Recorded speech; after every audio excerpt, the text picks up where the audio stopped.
Welcome to the MMA Fan Podcast. Ladies and gentlemen, I give you Stu and Blake.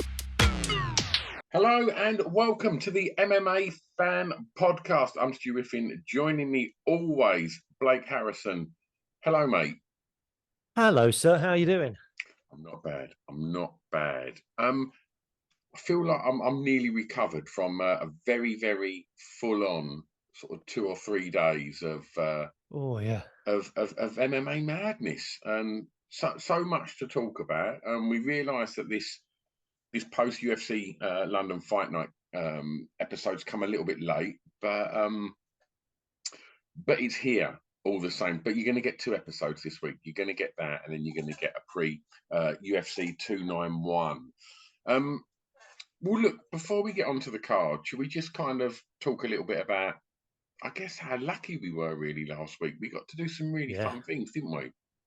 Yeah, we had a really great time. So we did, as usual, we got our nice kind of media accreditation. Thank you to everyone at the UFC for that. Mm-hmm. And we did our media day questions, which we put out on the socials, which was really good fun. Then the next day, I did the weigh-ins. Mm-hmm.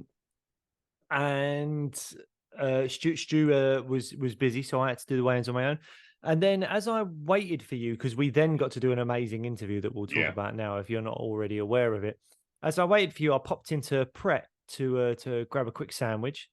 And lo and behold, Nathaniel Wood walks in. So I had a lovely chat with Nathaniel Wood. Obviously, he was just finished his weight cut and everything by then. He'd weighed in. He was all fine. And feeling good and looking good, and we had a lovely little chat about a few things in the lead up to the fight, which was an absolute cracker against Andre Fili. And then we met up for a lovely interview. Do you want to tell the people who we interviewed if they're not aware of it already? Bruce Buffer. Like, it was surreal. It was absolutely surreal. And I mean, what's quite interesting about that episode, and I'm sure we'll even mention it at the beginning of that episode if we do a separate intro. I don't think we will. I don't know if we will actually. But it was the first time that me and you had actually been in the same room to record, which feels mad because whenever we meet up, it's generally for an event, not for a podcast. Yep. So all of these podcasts are recorded remotely over Zoom. So it was really nice to not just be in a room with you, but to be joined in that room by Bruce Buffer. And it wasn't a kind of quick thing. It was like, you've got all the time in the world. Just ask away. Bruce is here. And I mean, I don't want to say too much because I want people to go and check the episode out, but they're in for a treat, aren't they? It genuinely was incredible. We got to sit down with him for like well over an hour. It was like a good hour and 20 minutes or more. And he's got stories for days. And like, they're all great. They're all great. How he became the UFC announcer, an altercation with a fighter. The amazing story about his brother, the legendary Michael Buffer, who started Let's Get Ready to Rumble. Like, you know, I don't want, as you say, I don't want to give too much away because I really want the fans of this to go and listen to that and just be. I mean, he's just a great guy. He just like exudes kind of positivity and drive and ambition, and he's quite, I think, an inspiring guy to kind of be around. It made us walk out of there going, oh man, I feel like I'm ready to kind of take on the world a little bit. And no wonder the fighters love him so much, getting announced by that man when you're about to go into one of the biggest moments of your entire life. That is going to leave you with some energy, you know. So yeah, phenomenal chat with Bruce. As I say, so many fantastic stories. I could have chatted to him for 3 hours. And hopefully, and as you say, the other great thing is we were there in person with him. We were there in person. It wasn't over Zoom. We were there together, having a bit of banter, and Bruce was over the table, having a chat with us. It all was fantastic support. I would love to be able to do more of those kind of in-person interviews. It felt really, really great. And fingers crossed we'll get it done, and everyone will love what we've come up with at the end with the edit. Absolutely. And what we should say is as well, it was filmed professionally as well. So if you don't watch us on YouTube, I would suggest maybe you go and give this one a little look over on YouTube, because it's going to be looking the tits. It's because it's all been filmed in this studio. So yeah, you're going to get to see a real special little episode there. And I mean, don't get me wrong, if you're happy to listen to the podcast, it's going to sound incredible as well, because it's in a really, really plush studio. So yeah, we just wanted to kind of just give you a little heads up that we got to sit with Buffer. I mean, when we walked out of it, I know you said he oozed positivity and that. We were like a couple of excited kids. The minute that door shut and we got outside that studio, we was high-fiving each other, just going, holy shit, we just sat with Bruce Buffer for like an hour and a half. It was amazing. And it was actually also to do with his, like, part of his cologne launch, wasn't it? It's Time cologne launch. And I'm not just saying this. We are not like sponsored by them or anything. When we went in there, I was thinking to myself, It's Time cologne, Bruce Buffer's cologne. Is that going to be any good? Like, is it just sort of a gimmicky type thing or whatever? But they've done all the research and they've done it all properly and all that kind of stuff. And genuinely, it smells good. Like, I was putting it on the other day and my wife was like, oh, what are you wearing? That smells nice. I was like, babes, that's the It's Time from the Bruce Buffer say thing. it like and that. She you should genuinely liked it. It's Time by Bruce Buffer. You've got to say, if you're talking about cologne, you can't just go, oh, yeah, it's that one. It's Time by Bruce Buffer. Sounds better in my headphones than it probably does to you. No, it sounded pretty good. I enjoyed it. Thanks, but no, it is actually, it's very good. It's very good. But shall we crack on with the actual event? UFC London. It's in the books. We had good seats, didn't we?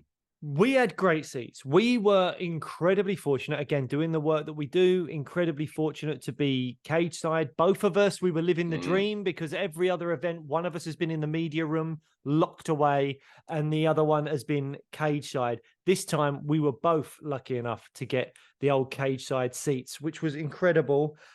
Mental, but brilliant. Absolutely brilliant. And I loved it. There was moments in that card that were absolutely fantastic. But to look at the card overall and from a fan's perspective, because we have had fans reach out to us talking about the price of tickets, the card itself, all these kind of things. I think it's fair to say that the card as a whole and the reaction from the crowd was probably the more muted, kind of lesser exciting kind of audience response and crowd than what we've had since the kind of post-pandemic UFC London era. I mean, I don't think it's fair to compare it to the March card, because that was a pay-per-view. We had genuine stars on that card, not just from the UK, but from America as well. We had belts, Usman, Gaethje, we had a lot going on. So I don't think it's fair to compare it to that. But compared to the other London cards, I suppose you could argue that it was lacking, obviously, your Paddy Pimblets and your Arnold Allens and stuff like that. How did you feel watching it? Did you notice that, and did you pick up on that? Because from other things I've listened to and heard, they feel like the audience was quite muted. And London has a fantastic reputation for crowds within the UFC. They really bring it. They're incredibly noisy. That's why Dana started doing 2 London cards a year, because of what happened in March of, 22, when the crowd went absolutely mental. We've got a great rep. It was ridiculous. Yeah. And it was outrageous. It was so good. That Raw wasn't there for half of the event on Saturday. 100%. No. Yeah. And to say a little bit more about what you said regarding the card, I don't think it was the best card for the casual fan.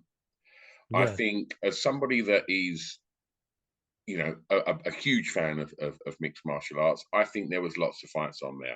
Unfortunately, the first fight on any kind of event is generally playing to maybe 20% of the arena. Well, for those that were there that didn't find themselves in the arena having beers and that outside, Philo Perez, you suckers, you missed something special. Oh my God. That fight to start the card was insane. But anyway, I'm sure we'll touch on some of the fights, but it did feel, even when like a lot of UK sort of fan favourites really sort of made their way to the octagon and was doing something that it didn't feel like the place was electric. No. However, I would honestly say, and don't get me wrong, I enjoyed the whole event, and I'm a big fan of a lot of the people that fought before this fight. It wasn't until Paul Craig walked in that they turned the electric on, because it felt then it come alive, like really alive. Obviously, Paul makes the ring walk, and then when he gets in the octagon, as Bruce is introducing him, he's there, man. Absolutely there in Muni's face, and it's one of the best Bruce Buffer sort of intros ever. Really, he's in the middle of it. I think he even posted the day after, "This is why I do this." And it was so intense. And I think the crowd were like, "Fucking come on, Paul!" And it just literally, we got told off by the UFC for clapping, because apparently we're not allowed to clap. We didn't know this. And when I think it was like Lerone or Davey come out, we was like, "Come on, Davey," and just giving him a clap and that. And they were like, "No, you're not allowed to do that." And I was like, "Oh, okay." And like for the rest of the day, we was like trying to sit on our hands because we just couldn't help it, could we? No, mate. I mean, the thing is that so there were points where it was just the end of a round, and my natural thing is to clap, because I think that's respect. Yeah. These guys, they're putting on a show, they're putting it all on the line, guys and girls. You know, I feel like at the end of a round, the least we can do, sat watching it, is clap.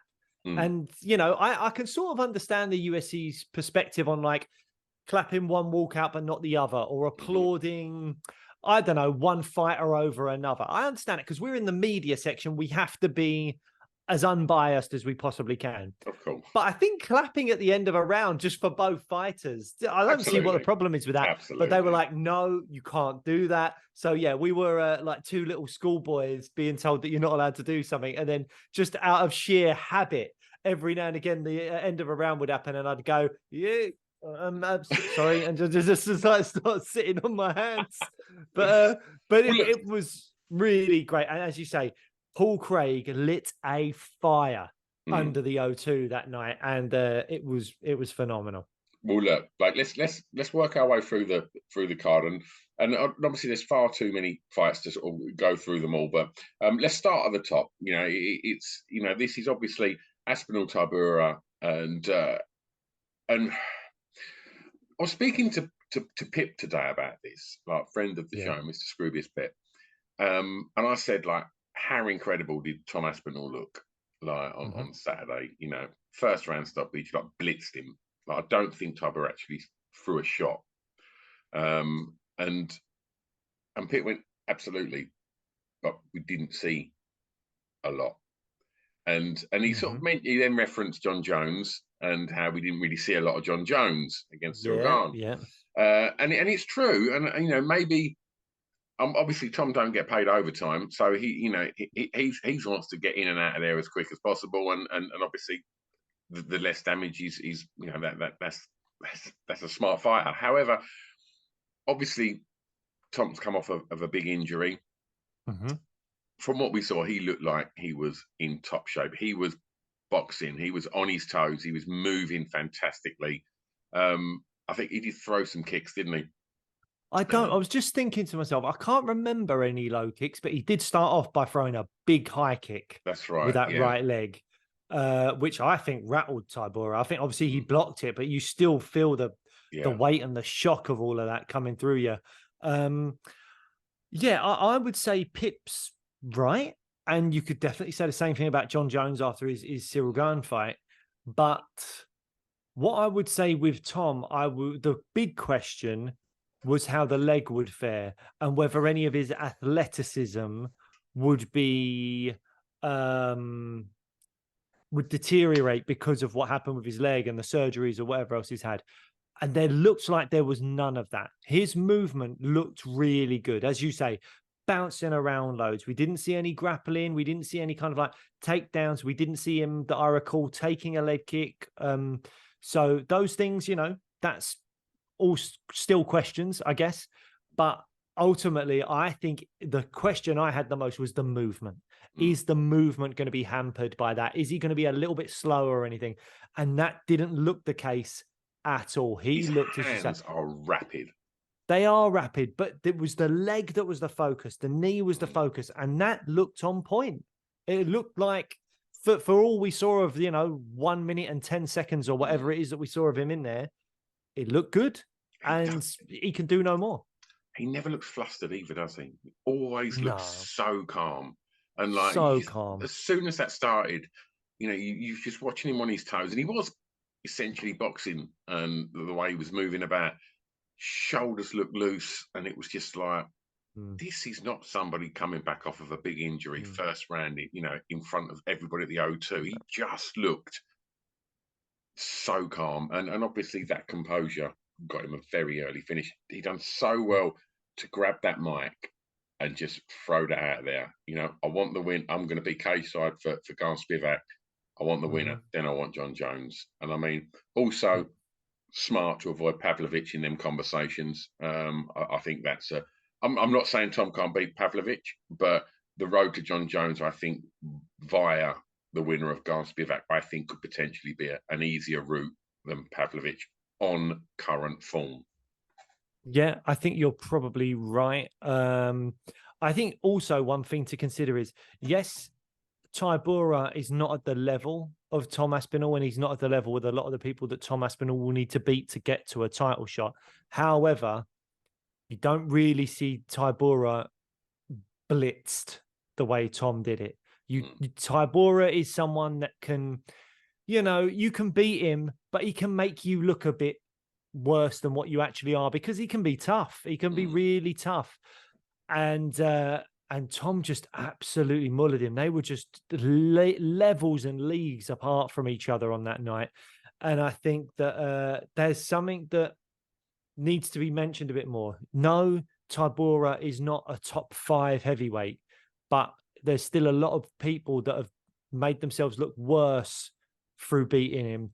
And Tom Aspinall went out there and just smashed him in a minute. And I think that says a lot about Tom. Call out was great. Yeah, by all means, say, going to be cage side, get a little trip to Paris, hopefully paid for by the UFC, and fight the winner of Garn versus Spivak. I mean, I think he's already beat Spivak. He has. I'm gonna have to look. Tom Aspinall's already beat Spivak, isn't he? So, he knows he can win that fight. Cyril Garn, I'd rather see him fight Cyril, but I have to say, Spivak is maybe not the easiest. What's the word? Not the easiest stylistic matchup for Garn, given all of the holes we've seen in Garn's game on the ground. Because there's no secret to what Sergey Spivak is going to want to try to do against Cyril Garn. He's going to want to just take him down and wear on him and get the submission or the ground and pound. And Garn needs to be way better at defending the takedowns from what we've seen of him. Obviously the Jones fight, but also the Ngannou fight and stuff like that. He's got to really keep this fight on its feet. So we'll have to wait and see what happens there. But yeah, Spivak's on a nice little run. He'll have 4 in a row if he beats Garn. So still a tough opponent. But the fact that Tom beat him again in round 1, absolutely smashed him in about 2.5 minutes. That makes you think, well, Tom will go into that fight, if Spivak wins, the heavy favorite. And then obviously we'll try and get a fight with John Jones. As you say, Pavlovich is out there. I don't know what's happening with him. He seems to be kind of free at the moment. I don't know if it's so interesting to see what's going to happen with John Jones and Stipe after that fight, because there's every possibility that John Jones beats Stipe and then says, right, I'm done for a while. I've beaten Garn to win the belt, and then I've beaten the winningest heavyweight of all time in Stipe Miocic. There's not really anything else out there for me to do at the moment. None of these heavyweights coming through, who are all very, very dangerous, but none of them are like huge money draws or anything. They're not going to make John Jones a packet of money. So he might just go, thanks very much, I'll vacate and I'll retire, unless someone does something brilliant to bring me back. There's a huge possibility that he does that. And then you're saying, well, maybe it's Sergey Pavlovich versus, and then you could insert a few names. You know, yes, there's Tom Aspinall, the winner of Spivak versus Garn. You've also got Curtis Blades taking on Gelton Almeida in November, I want to say it is. So that's another big one. So heavyweight is the most exciting it's been for a really long time. This is a fantastic heavyweight division we got going on at the moment. Tom beating the winner of Spivak Garn doesn't necessarily guarantee him a title shot when you've got the winner of Blades and Almeida, and you've also got Pavlovich out there as well. So I don't know. It's going to be interesting to see what happens and what he does. But I think Aspinall, out of all of those heavyweights, has certainly got the charisma to be the one to keep John Jones around, because, you know, unfortunately there's language barriers with Pavlovich a bit and with Gelton Almeida. And Curtis Blades is not the most charismatic of guys. Neither Spivak really. So and Garn has obviously already lost 2 title fights in Ngannou and John Jones. So Tom Aspinall seems like the guy that's got a bunch of quick finishes, a great style, and he's good on the mic. He's someone that people warm to because he's really real. He's not got a gimmick. He's not fake. Yeah. He's really real and he's quite open, but also he's pretty good on the mic. He grabs that mic and says, "Oh, I'm going to do this and then I'm going to beat John Jones." People want to hear that. And I think he's the guy. He's the only one out there, I think, of that top elite heavyweight kind of 4 or 5, 6 that we're talking about at the moment, that John Jones could go, okay, there might be some money in this fight. And Tom's the only one that can do it. So hopefully that's what happens next. But you never know. We might get an interim title or a vacant heavyweight title fight between, as I say, any of those few men that I've mentioned. Okay, well, look, let's move on to Stoliarenko's first round easy win over Molly. Literally, I mean, yes, she stopped her with her specialist move. Tough night for Molly. Obviously, she walked out to the O2, to a roar of fans. She looked pumped for it. She looked good in over the media day and that. And I mean, there's not too much to say about this fight, really. I think everybody's seen it. It was I mean, that's Molly now with 2 first round losses due to submissions. I did see online that she's now dropped to strawweight. And he's now going to be... I think that's a really good move. Yeah, well, she's always short, isn't she? She's always much sort of smaller than a lot of the people in that division. And not just short, but really lacking in reach. Yeah. Really lacking in reach. And Stoliarenko was a bantamweight only a little while ago. Yeah. So, she's fighting... She is at a massive disadvantage physically at flyweight. So, yeah, if she can get the nutrition right and obviously not take anything off of her chin and durability due to the weight cuts, if she does it all right, which I'm sure that she will, then there's a good team there. I don't see why she... Yeah, there is. And look how much they shred off a Paddy. Yeah, Jesus, that's true, isn't it? Yeah, if they're doing it for Paddy, they could do it for Molly for sure. And just quickly shout out Paddy, who's clearly not ballooning up now. I think he said he's put a stop to all of that, and we see him at media day, and he looked lean, didn't he? He looked good. He looked lean. I think he mentioned to us about maybe trying to get back in December. No opponent, as far as I'm aware, or anything, but I think he's got December on his mind as a comeback fight for himself. Obviously, as long as that foot keeps healing and going well. So fingers crossed for Paddy. I say he was very nice. We bumped into him in the fighter hotel. He was hanging out with Molly and the rest of the next gen team. I'm just looking up some Molly stuff now. I mean, she's 33 years old. It does get harder to cut weight as you get older, but I think she'll be able to do it all right. I think she'll be fine. And do you know what? I think I know who her first fight should be, in my opinion. And I'm going to put it out there. I think this would be a cracking fight. I think she deserves to fight someone ranked because she's such a big name. I know that not everyone will agree with that, but I think she absolutely should. And I think it would be an absolute cracker to see her fight another former guest of our show, Angela Hill. Yeah, I'm down with that. That's a great fight. That's a I'd love really to see good it. fight. You're not going to see many takedowns in that fight. It's going to be on the feet. It's going to be fun. And I think that would be a really crack. I think Angela Hill, veteran, big name. Molly McCann, super fun fighter, massive name. I think that is a really cracking fight and could co-main event a fight night or be a decent fight on a little pay-per-view somewhere. So I think they could do well with that. Absolutely. Absolutely. Okay. Nathaniel Wood versus Andre Touchy-Feely. I thought this was going to be fight of the night, and it Me too. was very much up there for me as well. I think it delivered hugely. It was, I thought, a very, very close fight. I thought the decision, I think, could have gone either way, and I wouldn't have been screaming robbery. Obviously, we're very happy that Nathaniel got it. There were some big shots landed. I think he clearly won it. Oh, okay.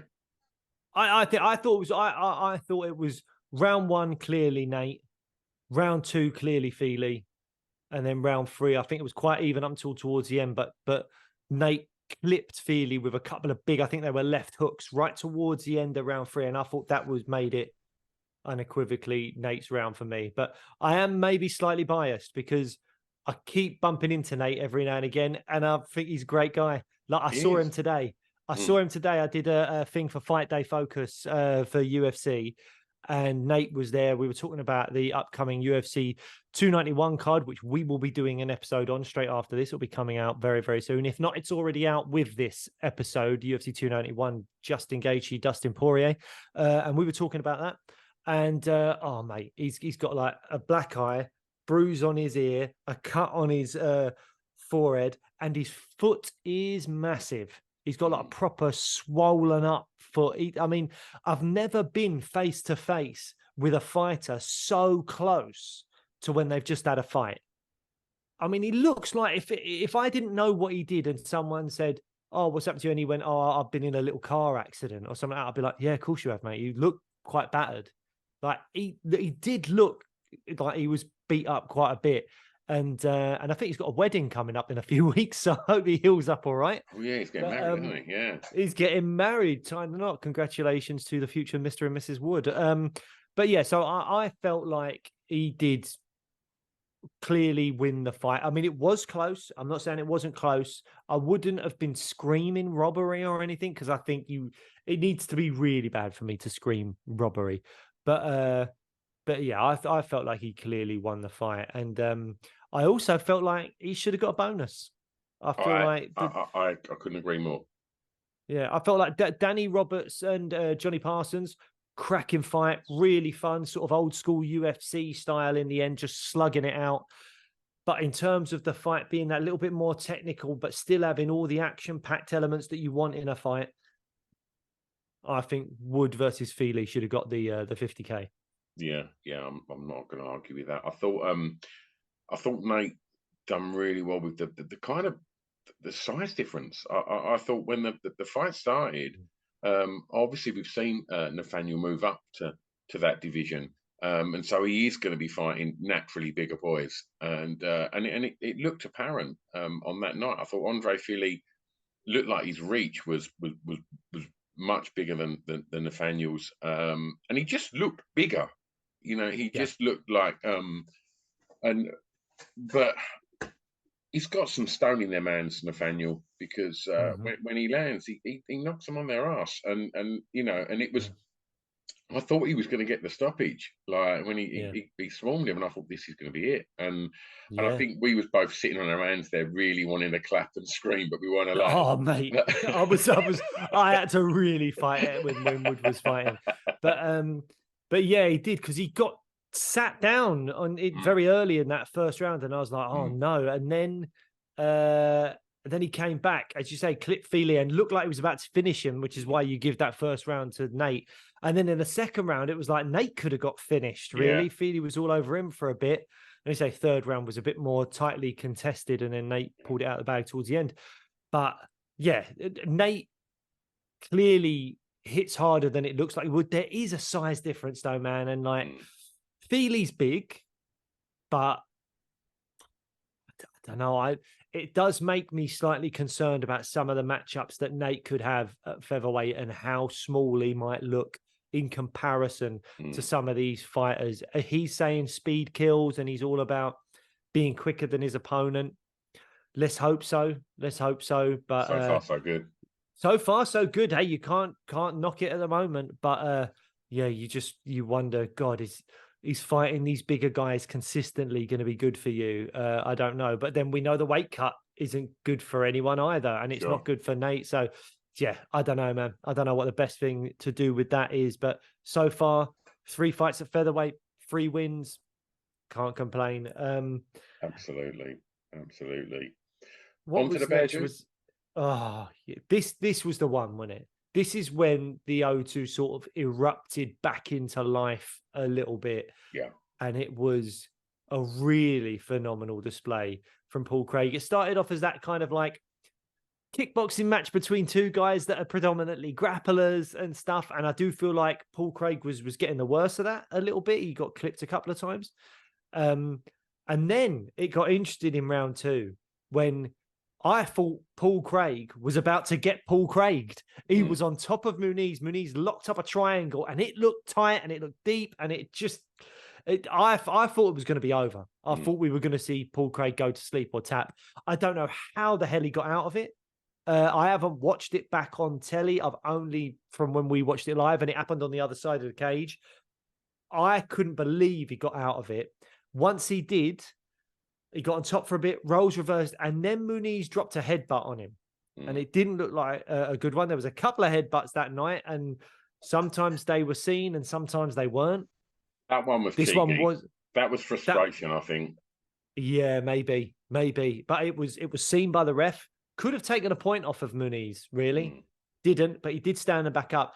And Paul just went, fuck this. We're going to go now. And then just, again, a takedown that looked like a rugby tackle more than anything else. He just smushed him down. The crowd and went then mental when he got that takedown.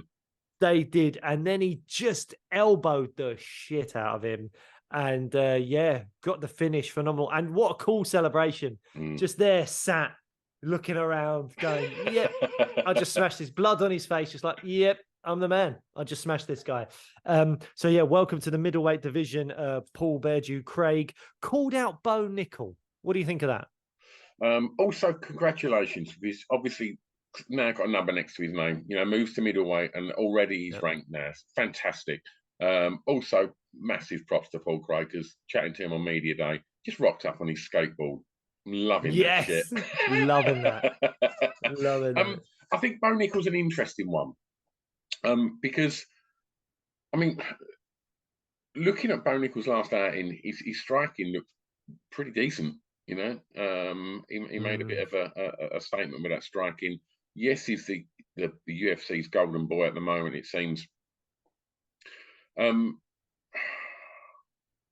don't know why he made that call. I think there's other fighters in that division that he could fight that would probably, I don't know. Do you think it'd zoom him up the rankings if he beats Bo Nickel? I don't think beating Bo Nickel would take him up the rankings simply because Bo Nickel is unranked. But what I do think it does is it gives him a huge name, and it gives him a huge kind of like what they call the rub. You know, he takes some of that star power off of Bo Nickel, and I think that is potentially a really, really great thing to be able to, if he can stop the hype train that is Bo Nickel. I think we could be looking at a really, really great thing for Paul Craig. I think off the back of that, we will see Paul Craig. So I'm just trying to look something up now just to see if I'm right about something. But I think we'll see Paul Craig getting a lot of bigger matchups and being able to go. Sorry, I'm trying to look up the weight class of Bo Nickel's previous opponent, because I heard someone say that he spent some time at lightweight and he did look considerably smaller than Bo Nickel, but that is not what I'm seeing when I'm looking at Tapology right now. Because you were talking about his striking. I don't know how good Bo Nickel's striking really is. It looks like he hits hard. The guy who was fighting, Val Woodburn, certainly was a fair amount smaller than Bo Nickel. Paul Craig wouldn't be that. He'd be a lot longer and rangier, and Bo Nickel would have to get into range on him a bit. I don't know. And obviously his jiu-jitsu could potentially cancel out some of the wrestling. I think it'd be an interesting fight for sure. And I think that, as I say, Paul Craig beating a Bo Nickel then means Paul Craig gets to main event a card next, or he gets to be really high up on a pay-per-view outside of just like the UK or something like that. Because I think he will get the rub off of that. And let's not. I don't know that it's going to happen though. Okay. And I think I've got an idea who I'd like to see him fight next, because I would like to see him move up the rankings, because I just think he puts on such exciting fights. And obviously, I'm calling again, Jack Manson. That's the fight I want. that is basically what my idea was. Oh, was it? Yeah, because to be fair, everything else is taken up. Mm. Like, I think Imovov's got a fight booked. Gastelum's dropping down to fight Shavkat, as far as I'm aware. Brendan Allen, has he got a fight booked? I think he has. Yeah, I'm sure he's. I'm sure. Is he? No, he's not fighting this weekend. He's got a fight booked, definitely. I feel like he's got a fight booked. Yeah, so I think a lot of them are booked up. Costa's fighting Hamzat. Sean Strickland's fighting for the belt, I think, next. So yeah, so I think Paul Craig versus Hermansson, I think, would be a really good fight. I'd like to see that. Otherwise, he might have a situation where he has to defend his position and fight backwards. But I kind of think Paul Craig's getting on a bit now. He's paid his dues. He's had a lot of big fun fights. I'd like to see him push forward in the rankings and fight someone above him. But we'll have to wait and see what he does. But certainly, he was a big, big plus on that London card. And without him, I don't know what the atmosphere would have been like going into some of those later fights. I think he really picked things up for us. And to quote Paul as well, he's not done it light heavyweight. You know, he said that he wants to fight between the two divisions. So, and obviously he's, he come unstuck recently at that weight class. But make no mistake, the people at the top of that tree, they've all got losses on their record, and it's to Paul Craig. So I think there's some exciting things that could always happen further down the line there, and just great to see a big win for the Bear Jew. He's the top lad. Okay, well, there's a few more fights I guess we should talk about. I know we're going to keep this one relatively concise and then move on to recording 291 and have a big sort of deep dive on that card. But I mean, we saw Jai have a tough night in the office, and it was a bit. I just think Zion just seemed to just be a little bit sharper, I thought, and just seemed to just get the better of the better of the exchanges. And I don't know. I just thought it was a bit of a. I didn't think it was the most exciting fight either. And I just and I think when it got to the end, I did think to myself, I'm not sure if Jai's got the nod here, and unfortunately, he come up short. I've got on my notes that I scored it for Jai. I thought round 2 was a tricky one to score for me for some reason, but I think I got round 3 Jai, round 1 Ziam, and round 2 I leant towards Jai. But I wasn't screaming robbery. I wasn't complaining about the decision at all. There was a decision I was complaining about though, and that was the Davy Grant fight. I felt to me, it felt like Davy Grant clearly won rounds 1 and rounds 3, and Marcos I gave round 2. But yeah, I was very surprised by Marcos getting the nod there. I felt like Davy Grant won that fight. Yeah, I totally agree. And I think Davy looked very, very surprised at that. I felt a bit sorry for Davy Grant, happiest man in UFC. I mean, obviously we see another win for 145 for the other prospect that we've got apart from Nathaniel, and that's Lerone. We saw Lerone get the decision. Again, I didn't think that was the most exciting fight. I thought it was a competent, display by Lerone. I don't Well, think, dominant, particularly in the third round. yeah, yeah. Got a 10-8, I think, in that round from one judge.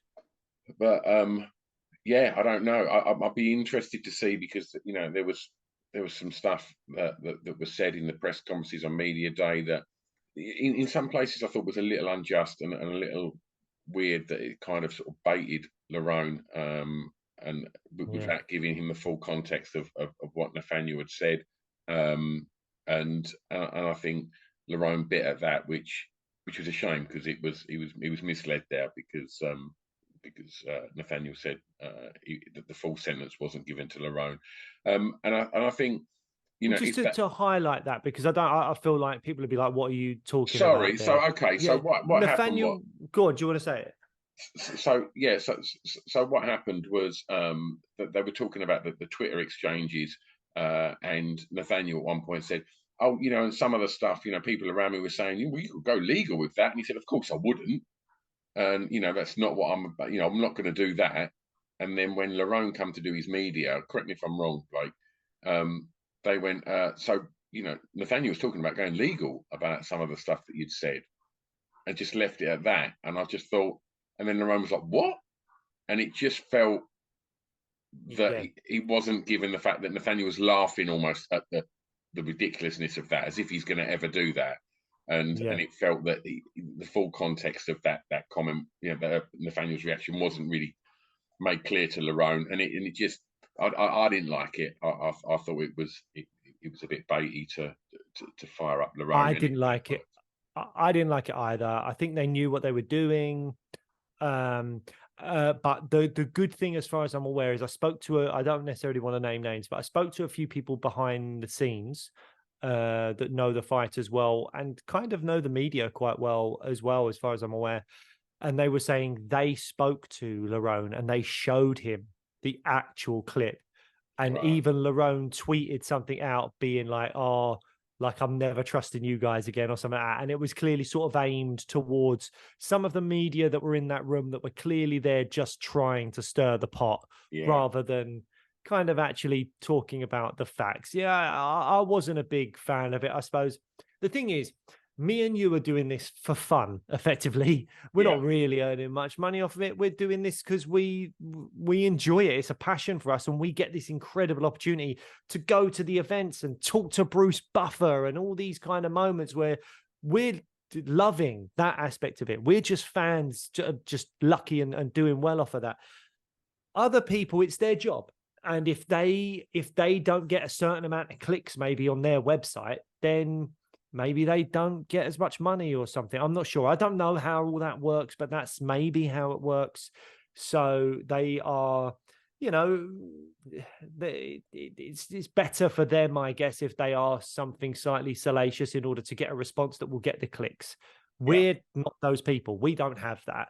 So, so I don't want to badmouth them too much or anything, but I certainly wasn't a fan of that, and it did feel a little bit underhanded. Yeah, absolutely. I mean, we should mention the Danny Roberts fight, because if you've not watched the prelims, then go and watch them, because if you want to see, a couple of guys just literally bite down on their gum shields and throw. I mean, Parsons' chin is made of stone.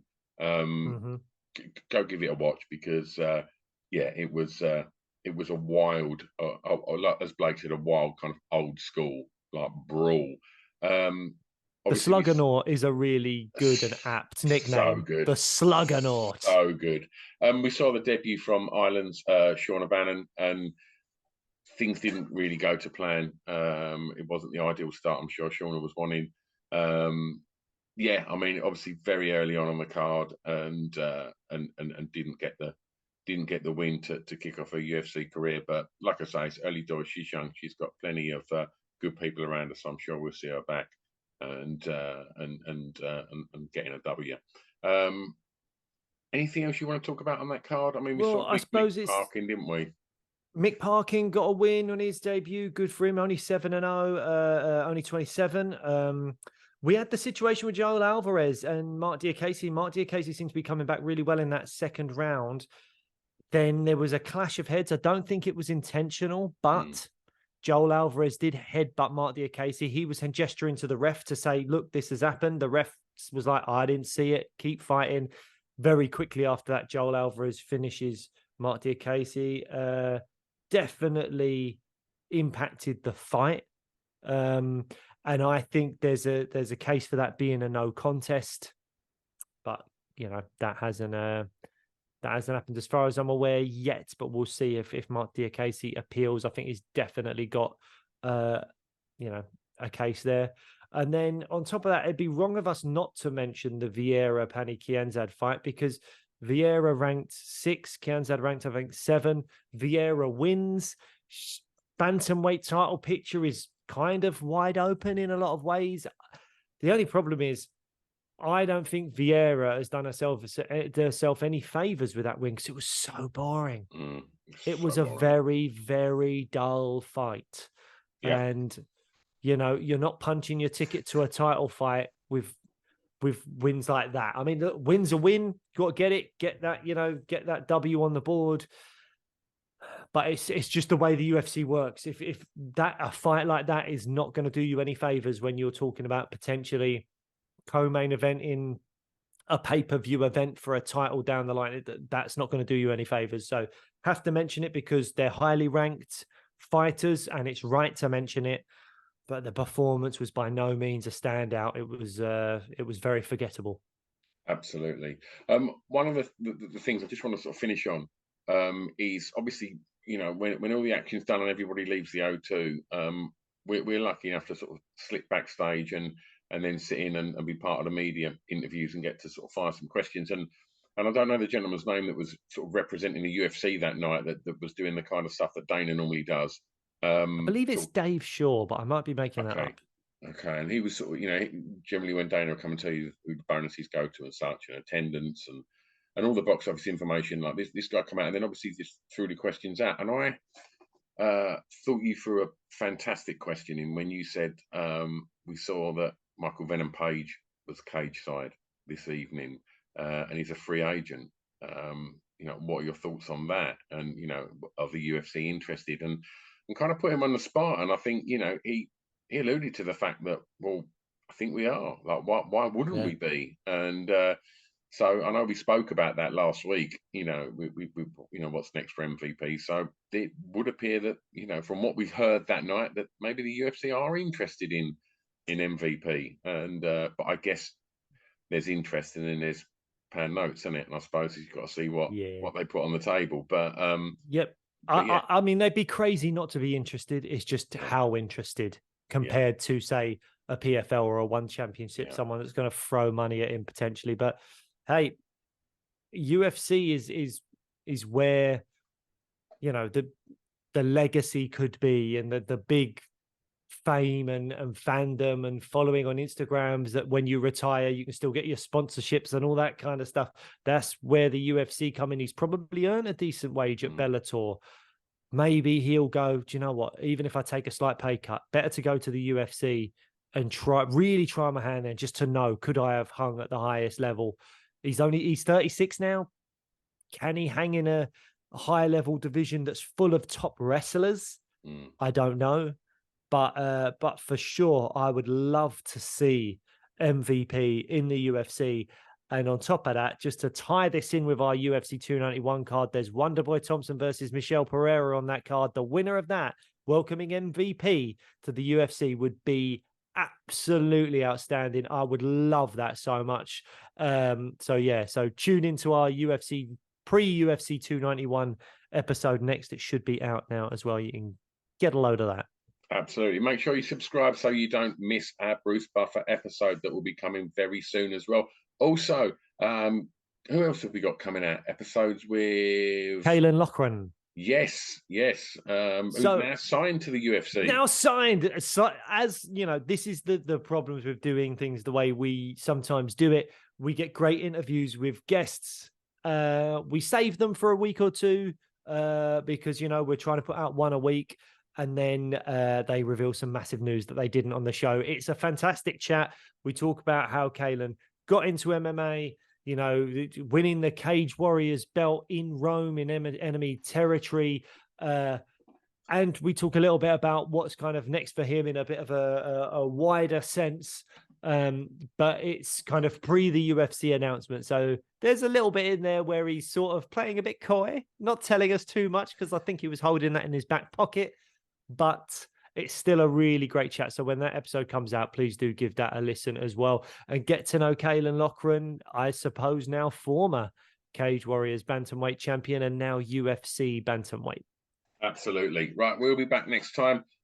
In the meantime, I don't know. What should I do in the meantime? Well, click on to the next episode, UFC 291, mate. Exactly, mate. Bye. Bye.